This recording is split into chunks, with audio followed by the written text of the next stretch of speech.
Hello students, I hope you all are doing well.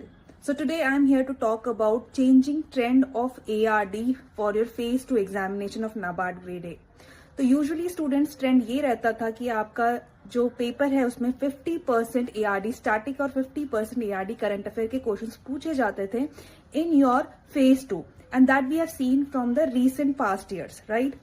But for this particular year in 2025 जो phase 2 का examination हुआ है वहां पे बहुत ही ज्यादा शिफ्ट देखने को मिला है इस ट्रेंड में, जहां पे आपके majorly questions were there from ARD current affair only. There were very few questions from ARD static. Now what to take away from this particular learning? So students, आपको फ्यूचर के लिए क्या करना है? ऐसा नहीं है कि अब ARD स्टैटिक का वेटेज कम हो गया है इस साल तो नेक्स्ट ईयर भी यही ट्रेंड रहेगा.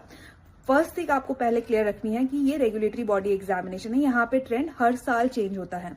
Might be we can see that next year again 50-50% का वेटेज रहे. तो आपने क्या करना है students, you need to focus on both ARD static and ARD current affair for the coming examination. अब ऐसा नहीं है कि ARD स्टैटिक की वेटेज कम हो गई है. एनीवे आप ARD स्टैटिक फेज 1 के लिए पढ़ते हो तो फेज 2 की प्रिपरेशन ऑटोमेटिकली हो जाती है.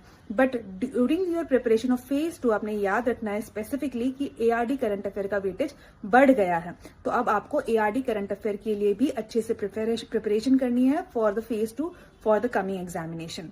So yes, that is the biggest learning from the NABARD grade A phase 2 examination of this year, and I hope you will apply these learning for your further preparation. Thank you.